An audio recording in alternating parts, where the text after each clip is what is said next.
Bonsoir à toutes et à tous, ravi de vous retrouver pour ce numéro de 85 chrono l'agenda. On se retrouve tous les jeudis soirs pour aborder les principaux événements sportifs à venir en Vendée. À mes côtés ce soir, on retrouve Nathalie Ségura, notre chroniqueuse course à pied triathlon. Bonsoir Nathalie. Bonsoir Aurélien. Alors ça va être surtout triathlon ce soir, puisque nous avons 3 invités du club de Saint-Jean-de-Mont. Alors dans l'ordre, on a Philippe Godin, vice-président mais aussi président de la Ligue des Pays de Loire de triathlon. Bonsoir. Bonsoir Aurélien. Au milieu, on a l'honneur d'avoir le champion d'Europe, le tout récent champion d'Europe de triathlon, Léo Bergère. Bonsoir Léo. Bonsoir. Et puis François Pouvreau, président du club de Saint-Jean-de-Mont, Vendée Triathlé. Bonsoir François Pouvreau. Bonsoir Aurélien. Et si vous êtes là, c'est pour parler d'un grand événement qui va bien vous occuper tout le long du week-end, puisque samedi et dimanche, ce sera triathlon à Saint-Jean-de-Mont avec les finales des Grands Prix D1 et D2, hommes et femmes, puis championnat de France de paratriathlon dimanche. Près de 500 triathlètes sur tout le week-end à Saint-Jean-de-Mont, Nathalie. Et ça va commencer dès samedi, 15h, avec la finale des équipes féminines. Donc le programme... Alors le programme c'est donc 15h, samedi 15h les femmes, 17h les hommes, le lendemain 9h les femmes des deux, 11h les hommes des deux et à 15h le dimanche après-midi le championnat de France de paratriathlon. D'accord, gros week-end. Bien chargé. Bien chargé, avec combien d'athlètes environ ? À peu près un peu plus de 500 athlètes sur l'ensemble des compétitions et on est super fiers parce que notre idée c'était bien de regrouper les deux, de faire un moment inclusif en fait entre les élites comme Léo et les championnats de France de para qui sont aussi de très très gros niveau et on a plus de 50 inscrits sur le championnat de France de para, donc on est très satisfait. Ouais, c'est une vraie démarche d'inclusion. Complètement. Est-ce qu'on peut rappeler le principe du Grand Prix ? Alors le Grand Prix, en fait, ça réunit 18 équipes hommes et femmes de différents clubs en France. La particularité, c'est que c'est sur 5 étapes. Et la particularité de ce championnat, c'est que c'est quasiment le championnat avec le meilleur plateau mondial. La preuve, il y a Léo, numéro 1 mondial. Il y a Pierre Lecor, qui est champion du monde, alors vice-champion d'Europe de triathlon en courte distance, mais champion du monde longue distance. Donc on a vraiment, en fait, on a cette chance-là, et c'est les femmes, c'est pareil, on a cette chance d'avoir un plateau extraordinaire. Donc il y a 5 étapes, on a commencé à Fréjus, ensuite il y a eu Dunkerque, Metz, Quiberon, et la grande finale c'est Saint-Jean-de-Mont. Voilà, et sur lequel on est engagé jusqu'en 2024. D'accord. Donc on est très fiers d'accueillir jusqu'en 2024. Une bonne date. Ça change déjà le cas l'année dernière, on a eu l'année dernière aussi. On est engagé sur 4 ans, c'est un plan sur 4 ans. Ouais. Et les championnats de France paratriathlon également. On va peut-être voir le classement justement de ce Grand Prix D1, donc avant cette dernière étape, qui va en compter un peu plus même, puisqu'il y a un coefficient d'1,5 pour les points, donc il y aura beaucoup plus de points à attribuer sur cette dernière étape. Et donc on voit que c'est Poissy qui domine le classement devant Liévin. Les Sables d'Olonne pour l'instant sur le podium à la 3e place, et donc Saint-Jean-de-Mont 5e avec 60 points. Léo Bergère, donc membre de cette équipe de Saint-Jean-de-Mont, bien sûr, dimanche. Objectif podium, j'imagine. On va essayer d'accrocher, même si ça va pas être simple. Ouais, on va vraiment donner le maximum en tant qu'équipe pour aller chercher le podium au général. Et pour aller le chercher, c'est pas compliqué, il faut aller gagner l'étape à domicile. Donc on compte sur nos supporters locaux pour pousser derrière nous. François Pouvreau, donc vous êtes président du club, mais vous occupez aussi de l'équipe élite, vous en êtes occupé déjà depuis plusieurs années. Vous avez déjà fait vos petits calculs, vos petits scénarios de comment ça pourrait se passer samedi ? Oui, bien sûr. Moi, effectivement, j'ai sorti la calculette pour pouvoir voir les différents scénarios, les possibilités. Le podium est envisageable, mais bon, je pense qu'il faut rester réaliste. Peut-être essayer de remonter à la 4e place. Mais je sais que les gars, de toute façon, vont donner le meilleur. On a fait une très belle étape à Quiberon. On loupe la première place pour vraiment pas grand-chose. Donc là, les gars ont envie quand même de prendre leur revanche et puis de monter déjà au niveau du podium sur la première marche pour l'étape. Et puis après, on verra au niveau du classement. Et François, est-ce qu'on peut rappeler les équipes qui sont engagées sur ce top 5 ? Les top 5, donc on a Poissy qui a une très belle équipe aussi, Liévin qui a une très belle équipe avec en individuel qui a gagné donc la semaine dernière à Quiberon.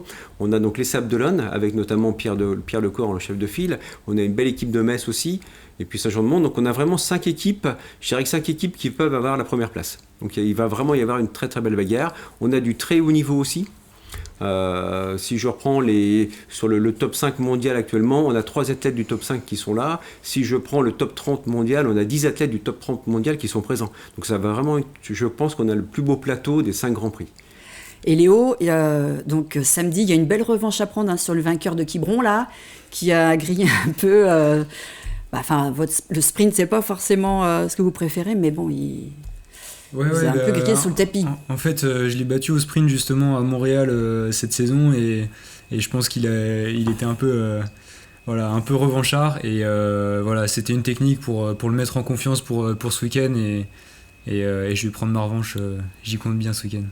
Alors quand on regarde un peu les résultats là, de la saison, c'est vrai qu'on se dit que Saint-Jean devrait être sur le podium. Vous faites deuxième, vous l'avez dit, à Quiberon, deuxième à Metz, quatrième à Fréjus et il y a cette tâche, on va dire, sur le calendrier du côté de Dunkerque le 19 juin, puisque vous terminez la dernière place et que vous récoltez seulement un point. Qu'est-ce qui s'est passé à Dunkerque, François, pour vous ?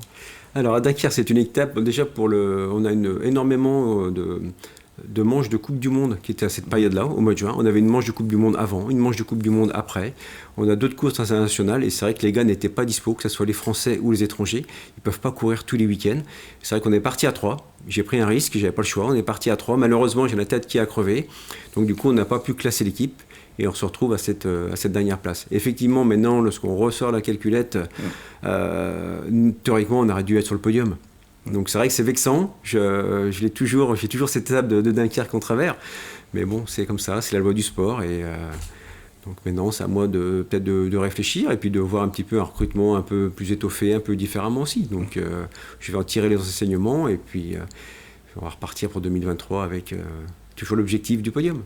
Alors Grand Prix donc samedi, dimanche championnat de France paratriathlon où là aussi on va attendre une Montoise, Gladys Lemoussu qui est pour habitude de remporter le titre chaque année et ça sera encore son objectif cette année j'imagine. Tout à fait, ouais. Gladys elle est motivée, elle vient d'être vice-championne d'Europe, elle a fini deuxième d'une autre manche de Coupe du Monde donc non elle est pleine balle comme on dit, elle a vraiment envie, elle est super motivée. Puis on a vraiment un super plateau de para parce qu'on va avoir, je crois qu'on a 6 ou 7 membres de l'équipe de France qui ont participé aux Jeux Olympiques ou qui ont été champions d'Europe cette année. Donc là, c'est pareil, on a vraiment un plateau extraordinaire.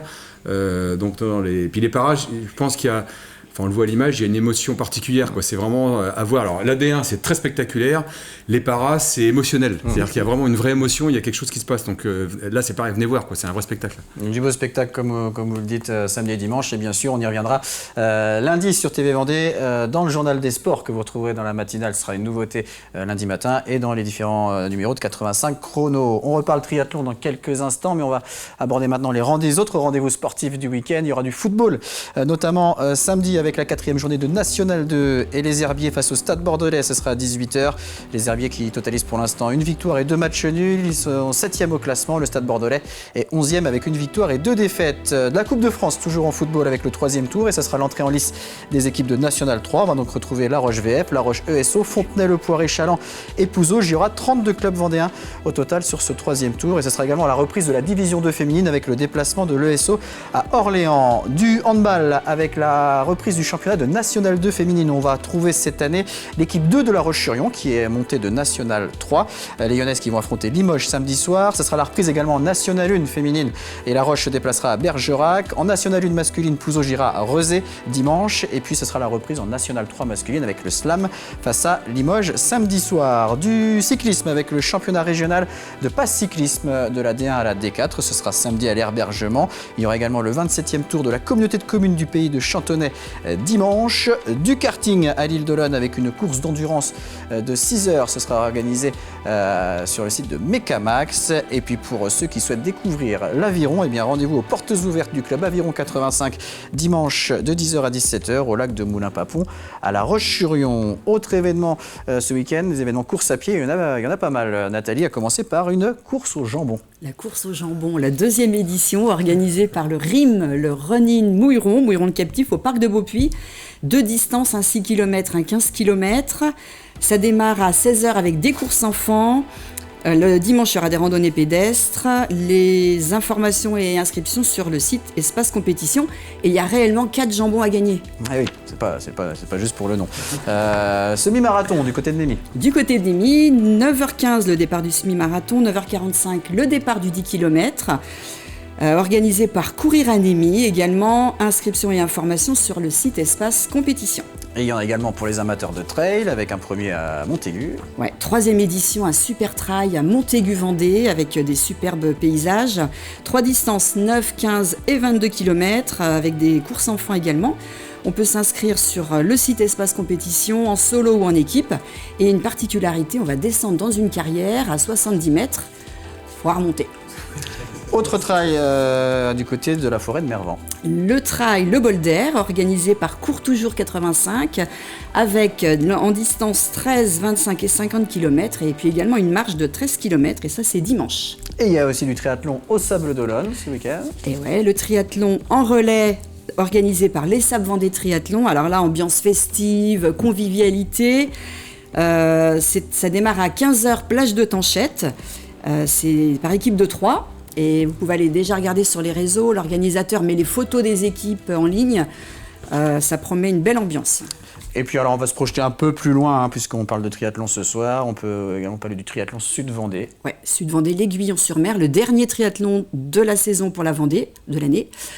Le samedi 24 septembre, la grande distance L, et puis le dimanche, les autres formats. On peut s'inscrire directement sur le site de l'organisation Triathlon Sud-Vendée. Très bien, et on rappelle donc ce week-end à Saint-Jean-de-Mont, samedi, finale D1 femmes à 15h, finale D1 hommes à 17h, et le dimanche on va retrouver les finales D2 femmes et hommes à 9h et 11h, puis pour terminer en beauté à 15h le championnat de France de para-triathlon. En termes d'organisation, qu'est-ce que ça représente? Alors vous êtes rodé maintenant du côté de Saint-Jean-de-Mont, mais ça reste quand même beaucoup de travail. Est-ce qu'avec la période Covid aussi, ça a été compliqué de relancer ces organisations-là? Bon, il y a déjà eu l'année dernière pour se remettre en route. En fait, sur les organisations, on arrive à peu près, à partir du moment où on a l'énergie au niveau du bureau, au niveau du club à relancer, ça va, on arrive à trouver ça. C'est vrai qu'après, au niveau des bénévoles, c'est parfois un peu complexe, mais globalement, même au mois de juin, on a réussi à trouver notre travail de bénévoles. Là, sur cette épreuve-là, on n'a aucun souci. Là, par exemple, sur cette organisation, c'est quasiment 200 bénévoles et prestataires qui sont mis en œuvre pour que ça fonctionne, donc c'est quand même pas rien. J'en profite pour saluer les services municipaux, parce qu'on y était ce matin sur le site, mais grâce aux services municipaux, tout est mis en place, tout est mis en œuvre, avec la fédération aussi. Enfin, on a cette chance-là d'avoir une mairie qui nous accompagne et qui nous soutient bien, donc c'est important. Le conseil départemental de la Vendée aussi nous accompagne. Mais globalement, le souci, en fait, et là je prends la casquette de président de ligue, le problème il est plutôt sur les courses. Ça va un petit peu mieux là depuis la rentrée, mais on a eu du mal, notamment sur le printemps, là, à ce que les gens viennent faire des courses, quoi. Donc ça a été le cas sur les trails, ça a été le cas sur les triathlons, ça a été le cas même sur d'autres courses à pied. C'était un peu compliqué. Là, on sent qu'en septembre, les choses vont un peu mieux. De ce que j'ai vu et entendu, Saint-Gilles a fait le plein, l'Aiguillon a l'air d'être pas trop mal. Enfin voilà, donc on sent que l'engouement a l'air de repartir. Donc tant mieux. Mais... En moyenne, on a repéré quand même sur les courses à pied, 30% de moins d'inscrits qu'auparavant. Ouais, Saint-Hilaire cet été, c'était compliqué. Enfin voilà, mais bon. Alors vous parliez de Saint-Gilles-Croix-de-Vie, c'est l'occasion de faire un petit coucou amical à notre chroniqueur, préparateur mental Benoît Pinault, qui est licencié à Saint-Jean-de-Mont, qui était à Saint-Gilles-Croix-de-Vie sur l'épreuve M, qui finit 49e. Voilà, on salue la performance. On va quand même parler un peu de Léo Bergère, puisqu'on va remonter il y a quelques semaines à Munich avec donc ce titre de champion d'Europe et surtout ce triplé français incroyable, puisque donc vous remportez la course devant deux autres Français, Pierre Lecor et Dorian Coninx. On va revoir quelques images. Ça restera forcément le moment marquant de cette année, Léo. Ouais, c'est vrai que ça a été très spécial, en plus de partager ce podium avec deux copains de l'équipe de France. Et surtout qu'on est vraiment allé la chercher en tant qu'équipe, en utilisant notre force de collectif. Et voilà, ça a bien marché pour nous. Et ce modèle-là, on peut facilement le reproduire sur des manches du championnat du monde et des objectifs majeurs dans les années à venir. Là. Ouais. Et donc vous êtes arrivé au club de Saint-Jean-de-Mont à l'âge de à peine 18 ans, je crois, junior 2. Oui. C'était une vocation ou le hasard de devenir triathlète ? J'ai toujours eu quand même beaucoup d'énergie et donc voilà, quand on a de l'énergie, il faut la dépenser, hein. Sinon on devient un peu pénible pour les parents, je pense. Donc voilà, mes parents m'ont toujours donné le goût de l'effort et puis le goût des grands espaces, de la nature. Et donc voilà, quand on est triathlète, on passe beaucoup de temps dans les montagnes, dans des lacs, dans les forêts. Donc voilà, on se régale là-dessus et je pense que c'est ce qui m'a bien plu et c'est ce qui a fait que ça a directement collé avec le triathlon. Ouais. Et donc vous vous entraînez principalement dans le sud de la France. Et donc quelques jours avant les grands rendez-vous, comment vous êtes ? Est-ce que vous êtes stressé ou alors zen ? Comment vous gérez un peu la pression ? C'est vrai que moi je suis quelqu'un de plutôt tranquille quand même de base, Donc je vais pas me mettre à vraiment stresser avant les grosses compètes. D'ailleurs, j'ai tendance même à être un poil trop relax, à me faire surprendre par les horaires. Et donc voilà, j'ai travaillé là-dessus, donc maintenant je me fais plus avoir. Et voilà, il faut juste être bien organisé. Mais non, sinon je travaille avec une prépa mentale qui m'aide à aller chercher le petit plus. Donc pas sur le stress, pas sur la gestion du stress, mais plus sur comment aller gagner la course et puis prendre l'avantage psychologique sur l'adversaire, quoi. Et puis tout ça associé à une bonne alimentation, une hygiène de vie parfaite. Ouais, bah c'est... En fait, on Ce peut que pas, tout le monde n'a pas. Voilà, on peut pas s'entraîner entre 25 et 35 heures par semaine sans bien dormir le soir, sans bien manger. C'est... Voilà, pour quelqu'un de normal, c'est un peu une vie de moine, mais moi, c'est un rythme de vie qui me plaît bien et qui me permet d'être épanoui, voilà, dans ce que je fais. Donc voilà, je me force pas à avoir ce rythme de vie là, c'est juste plus qu'un métier, voilà, ma passion, et donc voilà, c'est une chance de faire ça tous les jours. François Pouvreau, d'avoir un Léo Bergère dans son équipe avec le maillot de Saint-Jean-de-Mont, quel impact ça a sur le reste du club par rapport aux licenciés, peut-être même à des nouveaux licenciés, peut-être que ça peut attirer? Ouais, c'est un impact qui est vraiment très très fort. C'est vrai que Léo, c'est vraiment notre tête d'affiche au niveau du club, et quelque part ça attire beaucoup. C'est un exemple pour les jeunes, donc on le voit beaucoup au niveau des jeunes, au niveau du développement du club. On le voit aussi par les athlètes qui viennent nous rejoindre, aussi même d'autres régions qui viennent en fait à Saint-Jean-de-Mont parce qu'ils aiment bien les couleurs, parce que c'est le club de Léo Bergère, et c'est vrai que c'est vraiment une très très belle image. Et puis Léo, c'est vrai que maintenant ça fait quand même 8 ans qu'il est au club. Bon, on se connaît bien aussi, et je pense qu'il se plaît à Saint-Jean-de-Mont. C'est une belle image, c'est un beau club, et puis il véhicule aussi de très belles valeurs. Même si vous n'y passez pas énormément de temps, mais là, cette semaine, le club a eu de la chance, puisque après Quiberon, vous êtes directement venu à Saint-Jean-de-Mont pour y passer la semaine jusqu'au triathlon de samedi, et ça a été le cas aussi pour plusieurs de vos coéquipiers. Ouais, c'est ça, ouais, c'est surtout nous qui avons de la chance de pouvoir passer quelques jours dans le coin, parce que voilà, c'est assez régénérant, et voilà, l'air de la Vendée a l'air de bien fonctionner sur la récupération, et donc voilà, on a pu préparer la finale du Grand Prix dans les meilleures conditions. On a un Anglais là qui a passé la semaine avec nous aussi de l'équipe de Saint-Jean, et voilà, il va revenir en vacances, je pense. Il y a ses parents qui sont venus et qui ont fait le déplacement, ils adorent le coin, donc voilà, ça permet de faire découvrir la région à pas mal de monde, ouais. Tout le monde a bien pu s'acclimater donc pour se préparer pour ce grand rendez-vous de samedi, on le rappelle. Donc objectif, accrocher le podium, même si vous accrochez le podium, ce sera sans doute au détriment de vos amis sablais, qui eux, pour l'instant sont 3e, et qui vont aussi évidemment faire de leur mieux pour avoir le meilleur résultat samedi. Avant de se quitter, on va parler rapidement de voile et de la Golden Globe Race, vous savez, la course qui s'était lancée il y a quelques jours, des Sables d'Olonne, tour du monde en solitaire, sans escale, sans assistance et sans moyens modernes de communication, de navigation, donc pas d'électronique. Et bien Damien Guilloux, le skipper PRB, est contraint de rentrer au sable alors qu'il était en tête. Il doit réparer son régulateur d'allure. Il est attendu à Port-Olona ce vendredi en milieu de journée, et s'il veut retourner en course, il faut qu'il reparte avant dimanche 16h, puisque comme pour le Vendée Globe, la ligne de départ est ouverte pendant une semaine. On arrive à la fin de cette émission. On rappelle, triathlon donc à Saint-Jean-de-Mont à partir de 15h samedi, à partir de 9h dimanche, finale D1, D2 et championnat de paratriathlon. Merci beaucoup messieurs, bonne course samedi Léo, merci Nathalie. Merci. À bientôt pour Palais Course à Pied et Triathlon, et merci à vous de nous avoir suivis. On se donne rendez-vous lundi pour le journal des sports et de nouveaux numéros de 85 chrono.